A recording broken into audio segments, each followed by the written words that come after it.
Hello, people of YouTube. Hello, silver stackers. Hello, coin roll hunters. Welcome to my little corner of the internet. This is Michael from Penny Haven, and first off, if you haven't yet, please hit that subscribe button, then give it a like, then come back over here and hit that bell icon so you know when my new videos come out. Okay.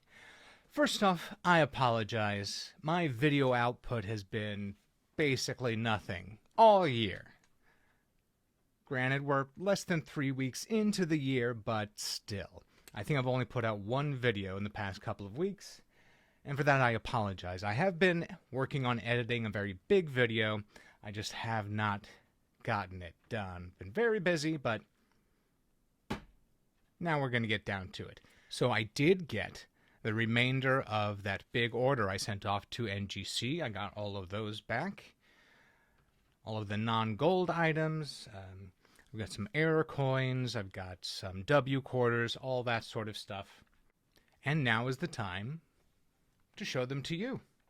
I know some of you have been waiting patiently to see these grades, and now's the time. So let's get right to them. Here we go.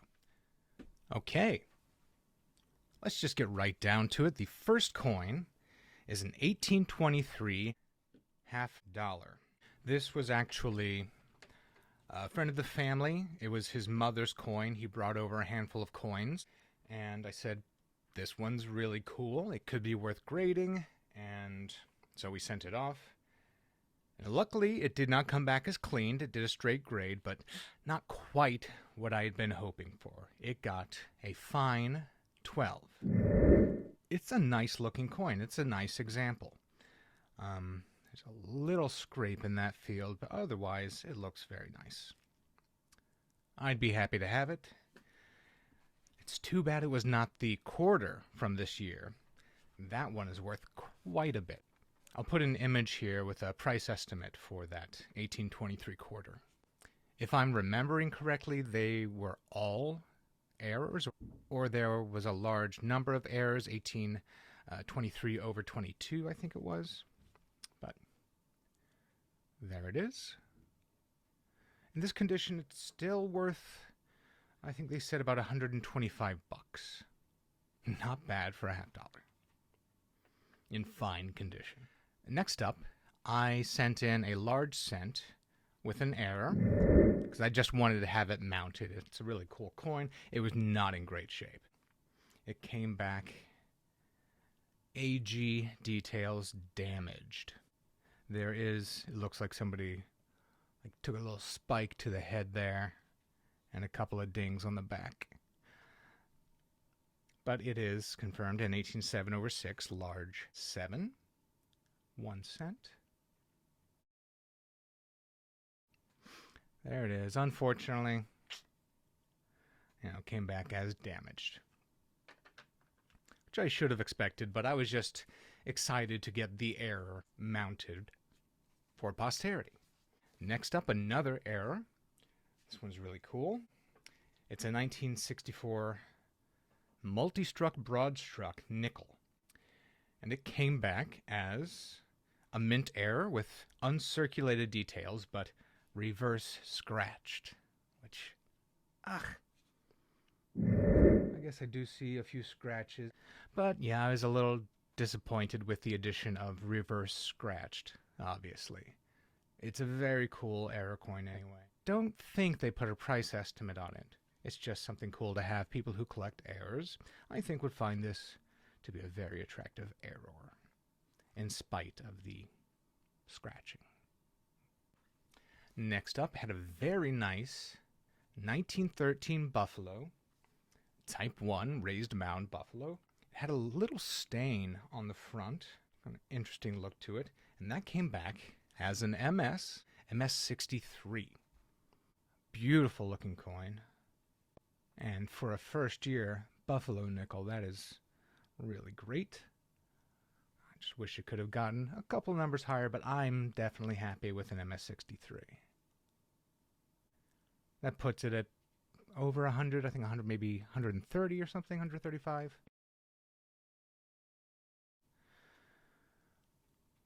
Yeah, I'll be holding on to that from my collection.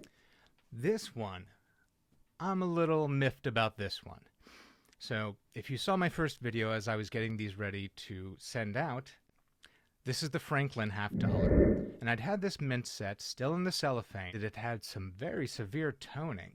I just thought it was a really cool looking coin. But they didn't see it as such, so it just got proof details. Stained. Which is just nuts. This was absolutely naturally toned in the cellophane, and it came back as stained. So that is very frustrating.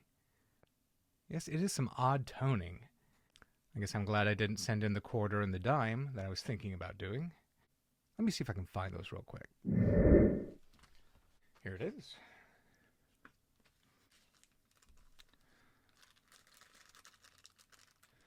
The dime's got a little on it. Unfortunately, the cellophane broke down between the compartments, so the quarter is starting to come out. So it's not completely sealed. And I guess it only had some rim toning down here. None of them were as severe as the $50. But yeah, it came straight from there into a flip, straight to NGC.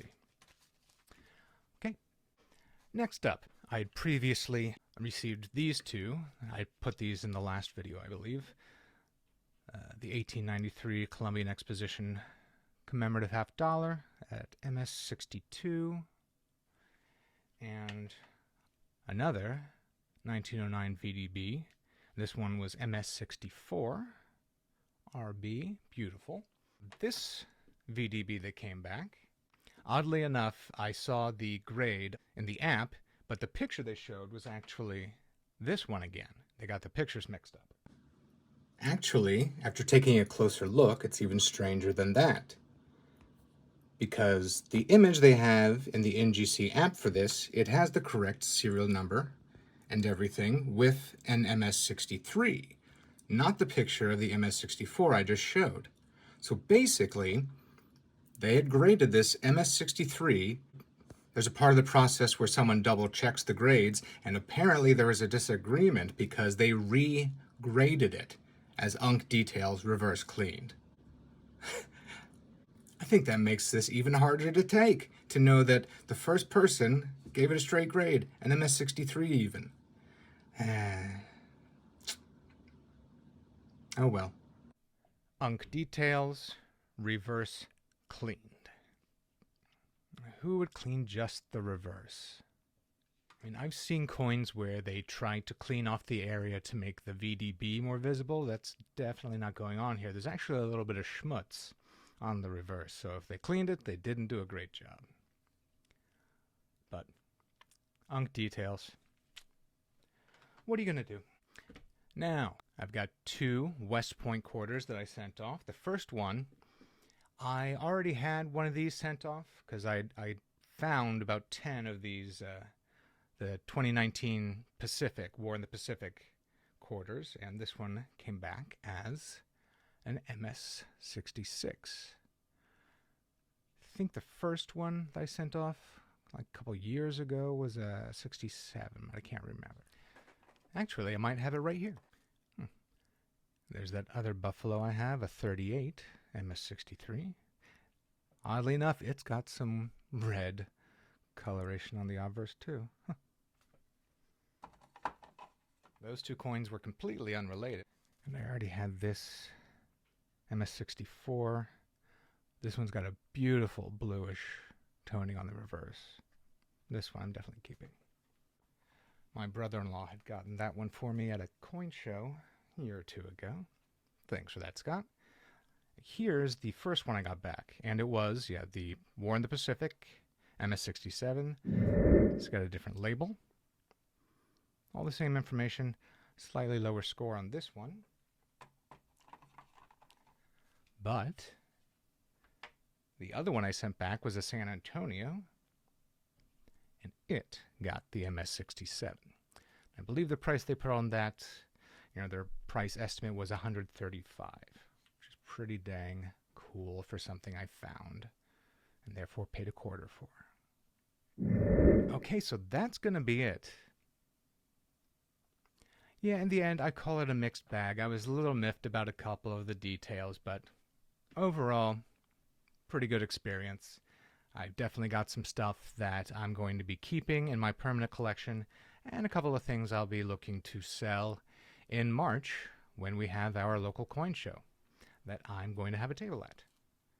That's March 19th here in beautiful Fort Wayne, Indiana, the Old Fort Coin Show. All right. So I'm going to go ahead and get out of here, get this edited, and get it out to you. Sorry for the delay on this, but, we all get busy. Time to get out of here. Thank you to my Patreon supporters. Thank you to my YouTube channel members. This is Michael from Pennyhaven. Happy hunting.